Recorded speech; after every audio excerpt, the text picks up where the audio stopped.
Muy bien, otra vez ya estamos aquí en Videoteca IDI y con la continuación de la historia de la Biblia en línea de tiempo, en su porción 2 de 3. ¿Qué encontramos aquí? Pues nos dice aquí que ya después del el tema anterior, donde estuvimos hablando de que la Biblia se extendió hacia lo que fue Georgia y Armenia, tenemos a la Biblia en etíope. Y pues vemos aquí que hacia el año 494 de nuestra era, un grupo de monjes siriacos llamados los Nueve Santos, así se hicieron llamar, traducen las principales porciones de la Biblia al Ges o al Ges, una antigua lengua semítica meridional. Entonces, sigue avanzando, se sigue extendiendo ahora hacia la parte de África.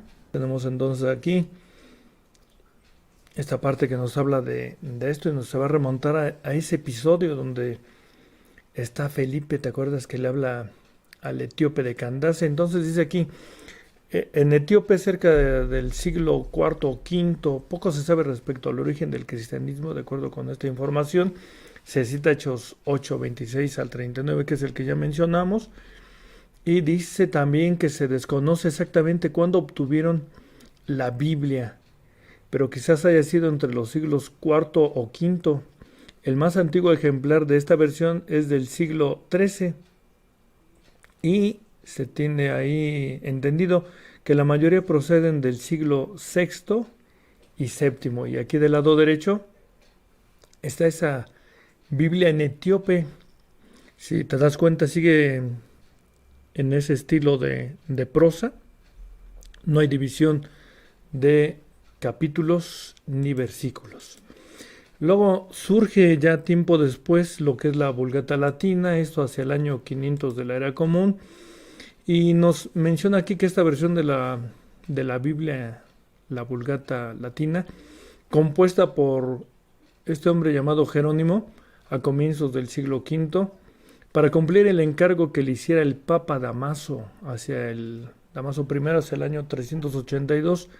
La intención era reemplazar a la Vetus Latina, que resultaba inadecuada según ellos por haber sido traducida sin un criterio unificado y con calidad muy desigual. Al ser la versión sancionada oficialmente por la Iglesia Católica, la Vulgata tuvo una gran difusión a lo largo de la Edad Media. El enorme número de ejemplares que se copiaron tuvo como consecuencia la deturpación del texto original, donde según se corrigió, y debido a errores de copia, a la inclusión de lecturas de la Vetus Latina y la inserción de glosas marginales dentro del texto. Entonces también es cierto que en la Vulgata Latina, así como la Vetus Latina, también la Vulgata Latina, había muchas versiones de diferentes autores y por eso la cuestión, ¿no? Al parecer de los expertos, los códices de la Vulgata que circularon en la Castilla medieval son del tipo sorbónico y más en concreto perteneciente a la familia Omega. De las Biblias medievales en castellano son traducción de originales en latín. Los códices que forman la Biblia prealfonsí, el E6 y el E8, las partes bíblicas de la General Historia y el libro de Job de López de Ayala. Entonces, había sus versiones de acuerdo a las familias pudientes, pues ellos mandaban a hacer su versión a modo, ¿no? A como les acomodara. Además, en los demás códices también son traducción de la Vulgata las partes deuterocanónicas como son Tobit, Judith, Macabeos, Sabiduría, Eclesiástico y Baruch. Entonces, los que les llamamos libros apócrifos que fueron incluidos aquí en la Vulgata. En la Biblia de Alba, los salmos están traducidos del Salterio Galicano y el resto de los códices es traducción del hebreo, si bien con numerosas lecturas tomadas de la Vulgata. Entonces se viene haciendo aquí una especie como de mezcolanza, ¿no? También son traducción de la Vulgata los Salmos del Códice E4. En el Corpus Biblia medieval se incluye una versión de la Vulgata para facilitar la consulta con el texto latino. Entonces, debido a la gran cantidad de heterogeneidad de los códices bíblicos en latín que circularon en la Edad Media, el estudio detallado del modelo subyacente de las traducciones castellanas requiere emplear una edición de la Vulgata con aparato crítico, así como tener en cuenta la Vetus Latina. Entonces, aparentemente, al hacer la Vulgata latina, era para deshacerse de la Vetus Latina, pero si te das cuenta, se dice aquí que para que ellos pudieran brindar una versión más o menos confiable, tenían que tener un criterio crítico. Y para ello, no se podían desprender totalmente de la Vetus Latina, sino tenía que ser un respaldo, ¿no? Esta Vetus Latina que al principio ellos pues la están según desprestigiando, pero no podían hacerlo. Entonces, es lo que estamos mencionando, que había una gran heterogeneidad entre versión Vulgata de esta familia y otra familia, como ya lo vimos, que hacían sus versiones, ¿no? Entonces, muy importantemente esto, debían tener algo de criterio para más o menos hacer que los textos coincidieran. Entonces aquí tenemos un ejemplo de la Vulgata latina, de este señor Jerónimo, y si te das cuenta, aún sigue manteniendo esa forma de prosa, no está dividida en capítulos ni versículos. Eso lo vamos a ver más adelante, hasta qué tiempo se introdujo esta forma de leer la Biblia en capítulos y versículos. Entonces aquí vemos a la Biblia de Wittenberg, Vulgata luterana, es otra versión B. ¿Sí?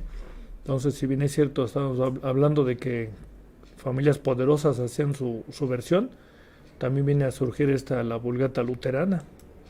¿Sí? Año 500 llegamos de esta era común y surge el Códice Alejandrino. El Códice Alejandrinus es un manuscrito del siglo V de la Biblia griega, conteniendo la mayor parte de la Septuaginta. Si te das cuenta, esta versión ya no está tomando el apego con la Vulgata, sino se está considerando las versiones griegas de la Septuaginta y asimismo pues está comparando con otros documentos como aquí el Códice Sinaiticus y el Codex Vaticanus. Dice, es uno de los primeros y más completos manuscritos de la Biblia, es que estamos viendo aquí, el Alejandrino. Entonces, ellos se dan cuenta que no pueden confiar en la Vulgata latina. Más adelante te vamos a decir algunas contrariedades de esta versión. Entonces aquí estamos viendo el ejemplo de este documento, el Códice Alejandrino. Nuevamente nos damos cuenta que sigue en prosa, el documento es de continuo, no hay división de capítulos ni de versículos. Luego tenemos aquí también aquí fue un acercamiento exactamente para que nos demos cuenta que va a venir tiempo después esa división de capítulos y versículos. Bien, entonces haciendo un repasito, tenemos aquí de estas últimas versiones que están surgiendo aquí precisamente en Italia. Está la Vulgata latina, y estamos en el año 500 de esta era. Después nos regresamos un poquito allá al sur con el Códice o Codex Alejandrino, que es del año 500 de la era común. Y vamos a ver qué sigue aquí adelantito. Está en chino, ¿sí? Entonces, fíjate, es increíble cómo la escritura va a llegar ahora hasta el otro extremo, ¿sí? Como lo vemos aquí, al chino se tradujo las Sagradas Escrituras hacia el año 635. Entonces la Biblia en chino, dice aquí, el cristianismo nestoriano de Siria llega a Jian, China. Un relato del siglo octavo de los primeros misioneros que vinieron delante del emperador de China. Se vuelve a descubrir en 1623, fíjate, el cual está inscrito en un bloque de piedra caliza de 3 metros de alto, al que se le llega a conocer con el nombre de Estela Nestoriana. Entonces, nos llamó mucho la atención, porque antes que llegara a muchos otros países, la Biblia para poderse traducir, llega a China, ¿sí? Quizás producto de la ruta de la seda, ¿no? Entonces la estela nestoriana es esta, mira, es esta precisamente. Y ahí pues se está hablando de las Sagradas Escrituras. Aquí hay otras estelas que te vamos a mostrar más, mira, estas que estamos viendo aquí, la escritura en chino de forma vertical. Aquí nuevamente esta forma de la escritura que habla de las Sagradas Escrituras, y aquí este museo, entonces donde se hablan de porciones importantes de la escritura en esta forma de hacerlo, ¿no? En piedra. Muy bien. ¿Dónde está Jian? Aquí está Jian. Vamos a ubicarlo para que nos demos cuenta de cómo va viajando las traducciones de la Biblia. Y aquí está, acuérdate, hacia el 635 de nuestra era, la Biblia ya se encontraron vestigios que fue traducida al chino. Vamos a alejarnos un poquito más, pero sin perder de vista a Jian. Nos alejamos más, seguimos remarcando a Jian. Ahí está Jian. No lo vamos a perder de vista. Vamos alejándonos poco a poco de este punto para ubicarlo. Aquí ya está más apreciable el mapa de China, y ahí sigue Jian. No lo vamos a perder de vista, ¿eh? Ahí está Jian. Si te das cuenta, ahí está Jian. ¿Sí? Está al norte de China, pegado prácticamente muy cerca de lo que es la República de Mongolia. ¿Sí? Entonces, muy importantemente vamos a ver que es necesario incorporar ciertos datos para que no se nos olviden estos datos. Y fíjate, aquí en el mapa, si estábamos teniendo que las escrituras, pues lo más alejado era Irak, ¿no? Donde hablábamos de ese tiempo del Pentecostés que estaban en Elam, pues aquí lo vemos hasta China, todo lo que recorrió, todo este camino larguísimo, ¿sí? Entonces nos tuvimos que alejar más para dar una mejor perspectiva de esto que estamos viendo aquí. Y ahí está Jian, y repetimos que es hacia el año 635 donde la Biblia está traducida al chino. Un dato curioso es que ahí en Jian está esto que estamos viendo aquí, que es, dice, es el Museo de los Guerreros de Terracota, ¿sí? Entonces se encuentran precisamente en Jian, China. Que no te puedes acordar, te acuerdas de los Guerreros de Terracota, y hasta Jian, y ahí fue la primera traducción en chino. Muy bien. Y por cierto, el Museo de los Guerreros de Terracota se construyó sobre los sitios de los pozos ubicados, fíjate, al pie norte de la montaña Lishan, a 7.5 kilómetros al este del distrito de Lintong, a 37.5 kilómetros al oeste de Jian, abierto desde el 1 de octubre de 1979.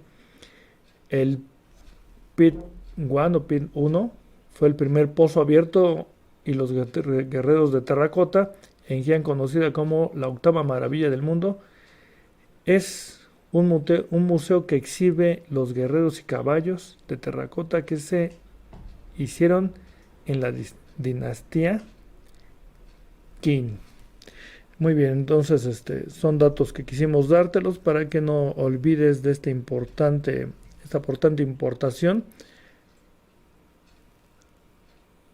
de que prácticamente están haciendo los chinos al traducir la Biblia a su idioma.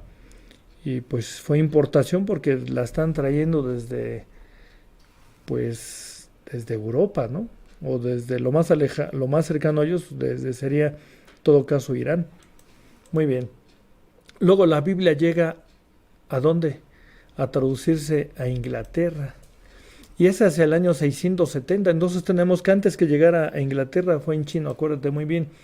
Y aquí vemos a este hombre que es Catmon de Inglaterra. Empieza a cantar las historias de las escrituras en inglés. Hacia el año 709 de la era común está la traducción al anglosajón de los salmos por Andelmo, abad de Malmesbury, y el obispo Sherbon. Traduce los salmos al anglosajón. Hacia el año 735, Beda traduce capítulo por capítulo todo el Evangelio de Juan. Un escriba sentado a su lado apunta a medida que él traduce, o sea, requirió de ese apoyo, ¿no? Entonces fue al inglés, es lo que llega de esta investigación.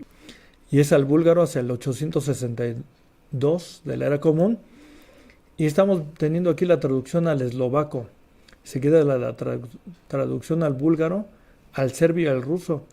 El obispo de Constantinopla envía a dos hermanos griegos, Cirilo y Metodio, a Moravia como maestros de la verdad, fíjate. Entonces se empieza a difundir, se empieza a correr el rumor de que hay unas escrituras, hay unos escritos muy especiales que te acercan más a Dios. Cirilo tiene una habilidad lingüística natural y elabora un alfabeto para los idiomas eslovacos y traduce las escrituras para los eslovacos. El gran fundamento del diseño del alfabeto y de la alfabetización puesto por Cirilo y Metodio conducen los siguientes años a las escrituras que también se producen en búlgaro, serbio y ruso. Entonces, fíjate, van de la mano esto de la divulgación de las escrituras con la creación de las letras para cada idioma, ¿sí? Varios idiomas europeos de Oriente, incluyendo el ruso, todavía usan alfabetos basados en el alfabeto cirílico, nombrado así en honor a Cirilo. Entonces, es increíble, ¿no? Cómo la misma Sagradas Escrituras van promoviendo que vaya remarcándose bien esos idiomas a través de la escritura. Y tenemos aquí que entonces también llega Rusia, y Rusia se cristianizaría bajo el zar rey Vladimir, primero hacia el año 988 de esta era común. El cristianismo se arraiga y se difunde en toda Rusia. El zar llega a ser la cabeza simbólica de la iglesia ortodoxa rusa. Luego tenemos que va viajando, fíjate los saltos que va dando, ¿no? La Biblia en árabe hacia el año 867 de la era común. Aquí vemos la banderita de Arabia. El primer Nuevo Testamento en árabe extinto. Entonces, como en todos los idiomas, ¿no? Hay una lengua primaria y luego ya la oficial. Y dice aquí, en Damasco, un nestoriano con el nombre de Birib al-Sirri traduce porciones del Nuevo Testamento al árabe. Los manuscritos códice 151 del árabe en el monte Sinaí serían redescubiertos en el siglo XIX en el monasterio de Santa Catalina en el monte Sinaí. Que también hay algo ahí, ¿no? Que algunos sugieren que lo que conocemos como monte Sinaí, pues que no es ese lugar, pero más adelante también hay otro estudio. Lo cierto es que cuando pasa al árabe, ¿qué crees que ocurre? Se sigue conservando algo importante, que es de derecha a izquierda. ¿Sí? Entonces aquí vemos una porción de la Biblia en árabe, esta que estamos mencionando, que ya había sinagogas, ¿te acuerdas? Para el tiempo del Pentecostés, que había judíos que habían llegado a Arabia, pero aquí estamos viendo ya cuando la Biblia, estamos hablando de ella en el Nuevo, ya contiene el Nuevo Testamento prácticamente.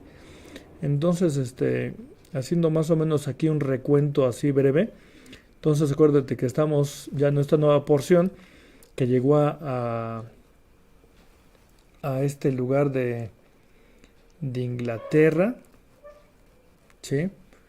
En todas esas versiones. También vamos a ver que llega a esta parte de Eslovaquia, que es lo que estamos mencionando, al búlgaro 862. También a Arabia, que es esta partecita, 867. Entonces, todo esto es para no perder de vista el rumbo que va tomando las Sagradas Escrituras. Y en esta otra, al ruso, 988.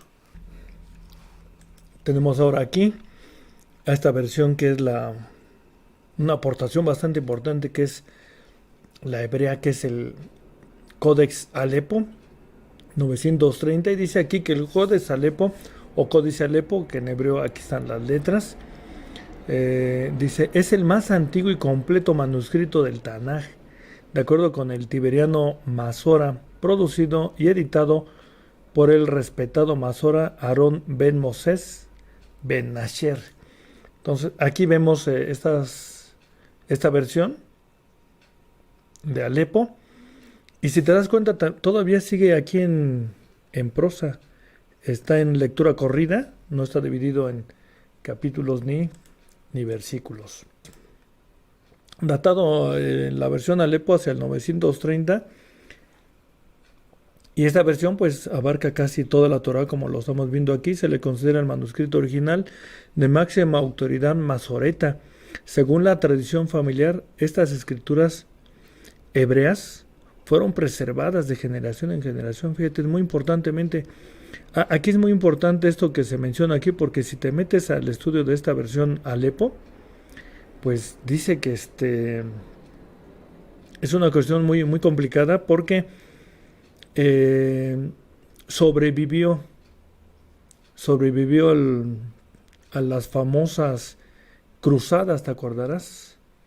Que según aquellos iban a conquistar a la ciudad santa, y mandaban a las cruzadas, pero nada más para hacer destrozos, para quemar cuanto escrito fuera posible, y pues adueñarse de lo que no era de ellos, ¿no? Entonces, esta versión Alepo tiene toda una historia, y aquí vemos una impresión y propaganda de esta versión, muy valiosa, muy importante sin duda, el Codex Alepo, aquí está, y vamos a ver cómo se ha ido retroalimentando, ¿no? Entonces, para ello está el Códice Leningrado, que es el año 1008 de la era común. Y dice el Códice de Leningrado, Codex Leningradensis L, catalogado como Fitkovich B19, es uno de los más antiguos manuscritos del texto masorético de la Biblia hebraica y la copia completa más antigua disponible.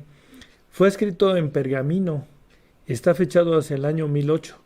De acuerdo con el colofón, este manuscrito ha servido como texto, fíjate, es de lo que estamos mencionando, como texto básico para las traducciones modernas de la Biblia, y se encuentra en la famosa Biblioteca Pública de San Petersburgo, en Rusia. Entonces, un papel muy importante que hicieron los rusos es que es cierto, esas embestidas que hizo las cruzadas, pues provocaron que pues se desaparecieron documentos muy valiosos para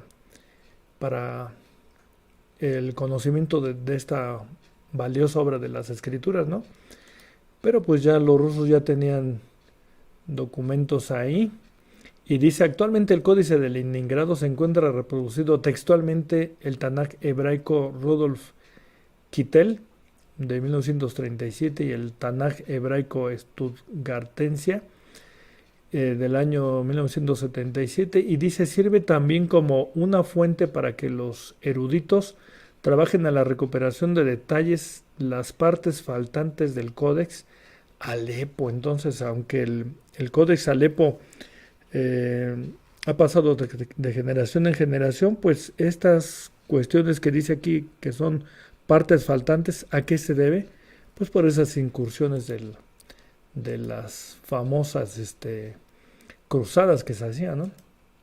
Entonces, hacia el año 1009 de la era común, el Códice de Leningrado sirvió también como base para las importantes ediciones judías del Tanaj, de Dotan Edition, la Tanakh, aquí está en K, fíjate, hebraica, oficialmente de las Fuerzas de Defensa de Israel de 1990. Entonces, es importante esto. Y luego de aquí de News Use, de esta versión en inglés que no se me da mucho.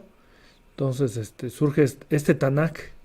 Es lo que decíamos, que muchas veces se escribe Tanakh con J y realmente lo correcto es Tanakh con K, porque acuérdate que es un acrónimo donde esta palabra se forma de lo que es Torah, de lo que es el Nevin y el Ketubin. Entonces debería de terminar con una K. Y esta es de Filadelfia 1999, que la emplean las Fuerzas de Defensa de Israel. Y llegamos aquí a Aarón Ben Aser en hebreo. Aquí está el nombre, hebreo tiberiano. Aarón Ben Moshe Ben Aser, de Tiberias del siglo X, 960. Fue un rabino y gramático judío que refinó el sistema tiberiano de escribir sonidos vocales en hebreo, el cual todavía se usa hoy en día y sirve como base para el análisis gramatical. Entonces ve cómo él es el que también aporta esa parte de las vocales, y no solamente como se dice que solamente fueron los masoretas, sino también hubo otras personalidades como este hombre importante, Aarón Ben Aser. Entonces él escribe esta parte y dice: la vocalización tiberiana marcó las vocales y el énfasis, hace distinciones sutiles en la calidad y la duración de las consonantes y sirve como puntuación. Aunque el sistema tiberiano se creó para el hebreo tiberiano, se ha convertido en el sistema dominante para vocalizar todas las formas de hebreo y desde hace mucho tiempo ha eclipsado los sistemas de vocalización babilónica y palestina. Entonces, ¿cómo es que se impuso esta forma de puntuación? Ya ves que el hebreo es por consonantes, pero para aquellos que están fuera de Israel, pues esto les sirve mucho para no perder la sonificación, ¿no?, de las consonantes, exactamente. Entonces aquí tenemos este museo de allá, de esos lugares de la Rusia, ¿no? Entonces volvemos aquí a insistir este camino que llevamos con las Sagradas Escrituras, que es la de Alepo. La de Alepo está ahí en precisamente ese lugar de Siria, como que vuelve a ese lugar donde se creó la Peshita, ¿te acuerdas? Luego tenemos que más adelante se va hasta el norte, hasta Leningrado, allá en Rusia, 1009 de la era común. Y luego llega la Biblia a traducirse al francés hacia el año 1295. La Biblia Historiale, que es esta, Guyard des Moulins, del año 1251, hasta ese año llega a traducirse al francés. Fíjate, es el autor de la primera Biblia en prosa redactada en francés y traducida en latín de la Vulgata. Estos partieron de la Vulgata. La Biblia Historial, su nombre se escribe según Pauline Paris en Les Catalogues de la Bibliothèque du Roi Guyard des Moulins y Guyard des Moulins, ¿no? Entonces aquí tenemos esta Biblia al francés, y la Biblia Historial se presenta como una Biblia glosada, es decir, una Biblia donde figuran las traducciones de los párrafos de la Vulgata con caracteres nobles e intercalados entre cada capítulo, una serie de comentarios, así con bellas letras largas, las traducciones de las Vulgatas, inmediatamente seguida por las mismas traducciones del mismo trozo sacado de Comestor. Entonces, aquí se está hablando ya de algunas divisiones que va tomando las Sagradas Escrituras, pero vamos a ver más adelante cuál es la que se impone, ¿no? Entonces aquí tenemos un ejemplo de esta Biblia al francés, que incluye dibujitos, pero sigue estando en prosa, ¿eh? Hay que destacar esta parte.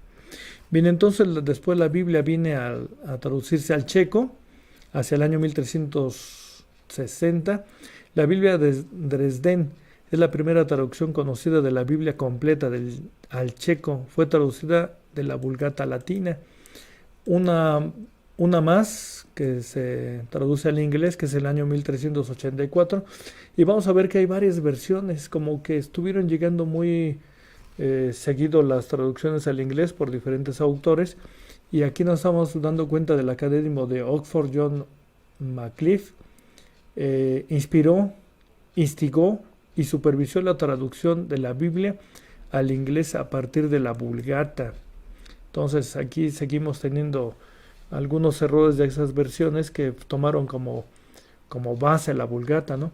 Fue motivado por su preocupación sobre la corrupción de la iglesia y de su liderazgo. Entonces aquí alguien ya se empieza a meter con las autoridades del país, y se dice que se dio cuenta de que el liderazgo tenía un interés de negar el acceso a los laicos de la Biblia por miedo a que en él descubrieran de una discrepancia masiva entre los estilos de vida de los obispos y el clero, y los que encargó y los que practicó Cristo y los apóstoles. Entonces aquí este hombre traduce, y pues lo hace con toda la intención de sacar a la luz los abusos del clero. Esto ocurrió hacia el año 1384.